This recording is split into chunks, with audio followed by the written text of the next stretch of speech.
From the undefeated Arnold Allen, backing the featherweight champion, to UFC legend Henry Cejudo, betting against the odds and siding with the underdog, here's what experts had to say about Alexander Volkanovski versus Yair Rodriguez. For starters, the Panther will cut him up. When asked about the championship bout scheduled for UFC 290, Arnold called it a super fight, claiming it was going to be an absolute slugfest, with both gentlemen refusing to go down no matter what. He thinks it's going to be a high-voltage thriller packed with action, and with the featherweight title on the line, Rodriguez will be coming in hot to finally position himself as the king of the division. And while he's confident Volkanovski will retain his title, he's a bit worried for him, mainly because locking horns with El Pantera is nothing less than torture. He's just so versatile and explosive, and even if Alexander is the #1 pound-for-pound fighter in the world, Allen thinks Yair will have no trouble cutting him up. He described the Mexican mixed martial artist as a grenade, who has the ability to pull off anything from anywhere. No matter what his opponents try to do, he always has an answer. But here's the catch. Along with having the highest fighting IQ in the game, Volka is very determined. When he's finally inside the cage and sees Yair getting a bit too comfortable, that's when he'll switch gears and outwork him in every department of the game. So, yeah, Allen's final verdict? It's going to be a challenging night for both gentlemen, but because there can only be one, he's picked the champ to take it home and publish yet another successful title defense under his name. Plus, Arnold isn't the only fighter who thinks the great is too smart for Yair.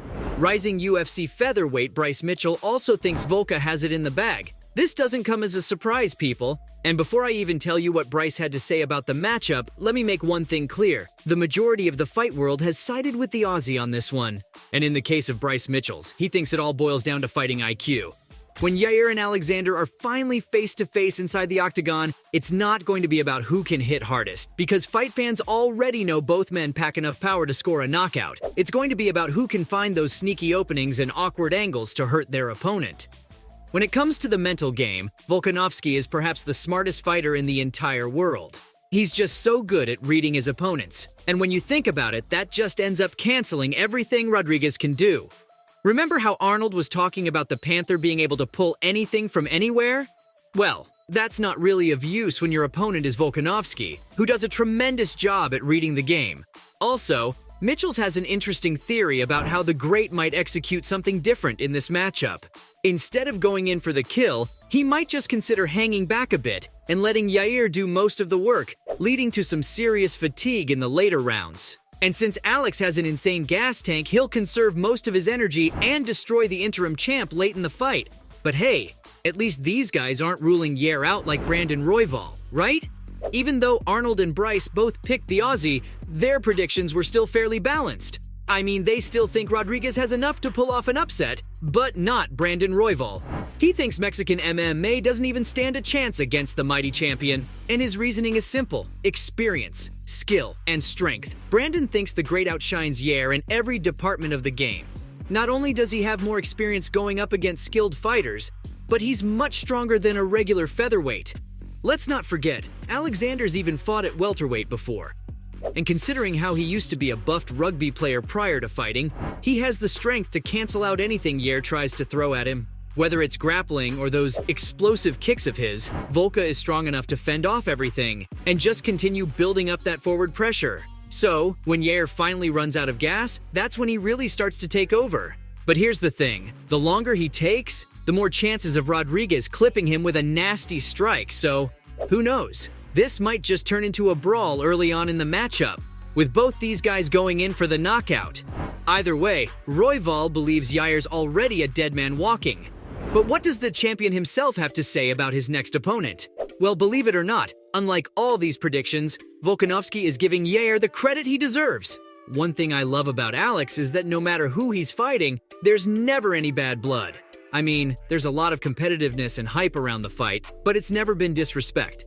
And ahead of his showdown against Rodriguez, he's taking things at face value. And instead of letting the predictions get to his head, he's giving Yair the credit he deserves, since he knows just how dangerous he is as a fighter. Believe it or not, the great even said Rodriguez is forcing him to level up, mainly because he brings a lot of explosiveness to the cage.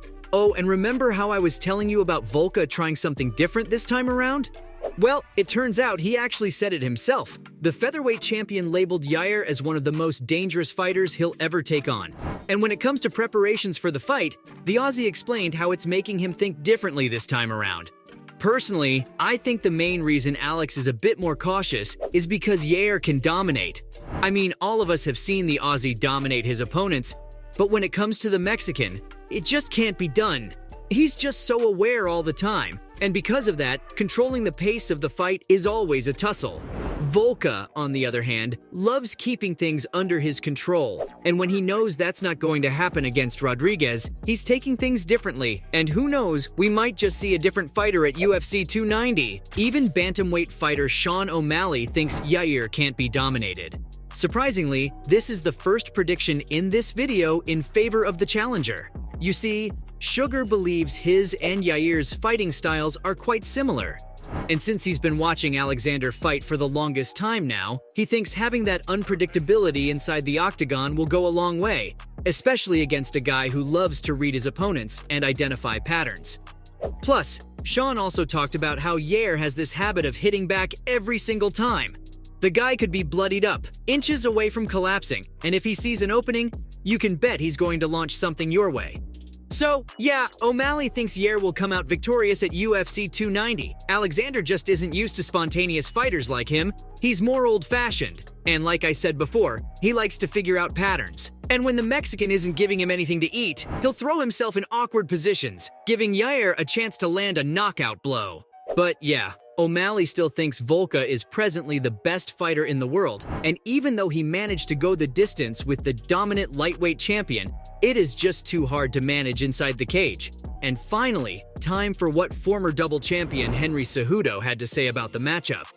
Triple C has plenty of experience starring in high-pressure showdowns. And after analyzing both of these gentlemen, he's actually gone against the majority by siding with Yair Rodriguez to become the new champion at UFC 290. But what's making him overlook the best fighter in the world?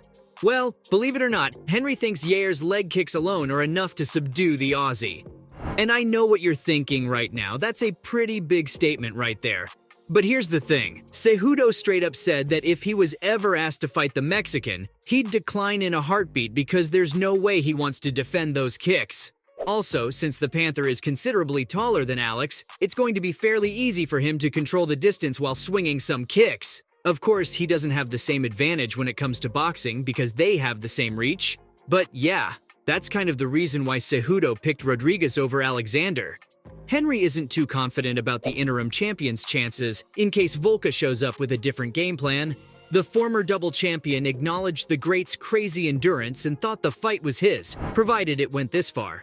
Anyway, from Cejudo picking the underdog over the best fighter in the world to Arnold sticking with the odds, that's everything experts had to say about Volkanovski retaining his title at UFC 290.